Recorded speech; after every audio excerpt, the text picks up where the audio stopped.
IIT BHU सामूहिक बलात्कार कांड 2023 के 3 आरोपियों की जमानत और इसके परिणामस्वरूप पीड़िता के डर और मानसिक उत्पीड़न के कारण IIT परिसर से चले जाने के विरोध में लखनऊ के नागरिक समाज द्वारा एक प्रेस कॉन्फ्रेंस का आयोजन किया गया।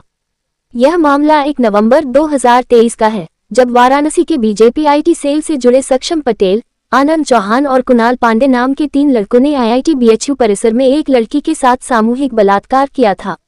IIT और BHU परिसर में गैंगरेप के इस मामले और इसी तरह के अन्य मामलों के खिलाफ विरोध प्रदर्शनों का सिलसिला शुरू हो गया।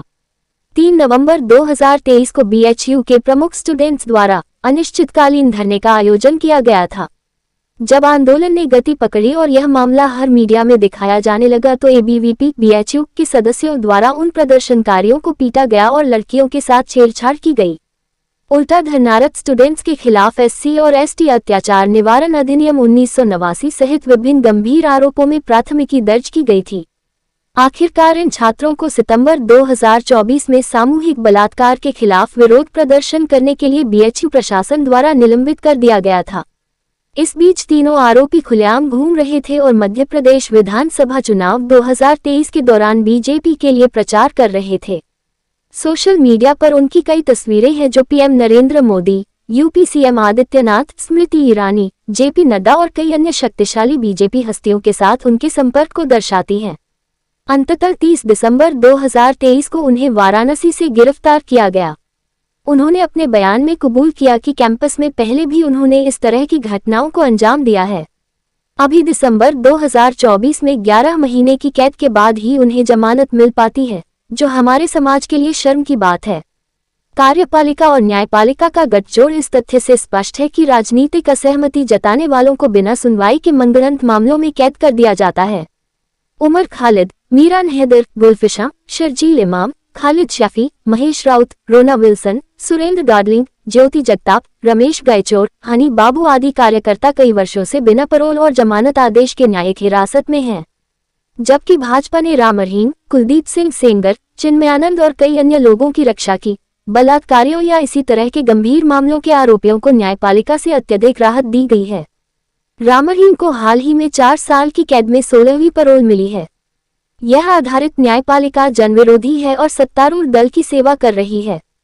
बेरोजगारी को दूर करने की मांग करते हैं, अच्छी लाइब्रेरी की मांग करते हैं, देश में मेल जोल को वापस लाने की मांग करते हैं। उनको साल दर साल जेल में डाल के रखा गया है और कुछ लोग तो 6-6, 7-7 साल से जेल में पड़े हैं। कितने बूढ़े लोगों की मृत्यु हो गई जेल में। तो जो देश के लिए एक बेहतरी की मांग कर रहा है, उनको जेल में सालों साल रखा जाता है और उनको बेल नहीं मिलती है। और बलात्कारी को जो अमन चैन बिगाड़ते हैं, उनको जो कि आपस में नफरत करके एक पूरी कौम को मारने की ललकार देते हैं हज़ारों की भीड़ में, उनको 2 दिन के अंदर बेल मिल जाती है, किसी को 2 महीने के अंदर मिल जाती है। ये वातावरण हम लोगों को बहुत डराने वाला है। तो इसकी खास वजह क्या रही है, या हमारी सरकार कुछ वो है, या देश का कानून लचीला है कि इन जैसे लोगों को बेल मिल जाती है? बिल्कुल भी नहीं है। कोई भी कानून देखिए, किसी भी देश में ऐसा नहीं बनाया जा सकता है जो कि जजेस से या प्रशासन से ऐसे निर्णय दिलवा ले जैसा कि जिसमें व्यक्तिगत समझ का कोई भी जगह ना हो। वो तो मशीन, ऐसा होता तो मशीन में डाल दिए जाते केस और उनका जवाब अपने आप आ जाता। जब इंसान बैठता है तो ये बात होती है कि वो कानून की स्पिरिट को समझे, वो देश के हालात को समझे, वो अपराध की गंभीरता को समझे और उसके हिसाब से वो अपना जजमेंट दे। अब अगर आप ये सोचते हैं कि अच्छे पुस्तकालय की मांग, देश में रोज़गार की मांग और अमन चैन की मांग बहुत भयानक है, और जो लोग ये मांग करते हैं उनको जेल में बिना बेल ग्रांट किए हुए साल दर साल रखा जा सकता है। लेकिन जिसने बलात्कार किया है, जिसने हत्या भी की है, उसको हम बहुत आसानी से बेल दे सकते हैं।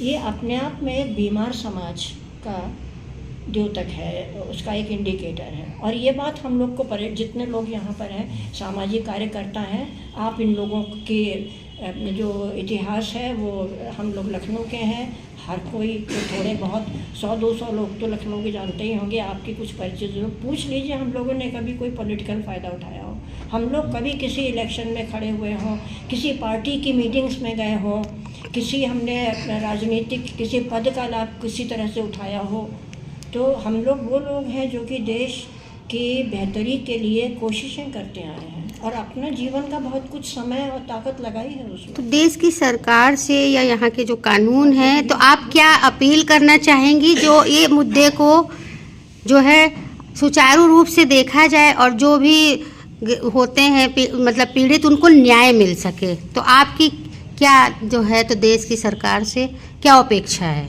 देखिए, हमारी सरकार से ज़्यादा अदालतों से अपेक्षा है जी, और जजेस से हाथ जोड़कर सादर विनम्र निवेदन है कि वो जिन लोगों का जुर्म साबित हो चुका है उनको पूरी सज़ा भुगतने दें, एक भी दिन की उनको ज़मानत ना दें, जब तक कि कोई ऐसी बात ना हो मरने जीने की। किसी का संबंधी मर गया है तो आप पुलिस साथ में, और कायदा यही है पुलिस साथ में जाती है, आप क्रेमेशन कराइए, उसके बाद आए पुलिस बराबर साथ में रहेगी कि आप कुछ और आप नहीं करें, आप भाग के नहीं जा रहे हैं, आप बेल को जंप करके नहीं जा रहे हैं, ये इंतज़ाम होता है। जो लोग की गंभीर अपराध में आरोपी हैं, अभी केस चल रहा है, तो उनको आसानी से मत दीजिए, कोई कारण इतना बड़ा हो तो आप दीजिए।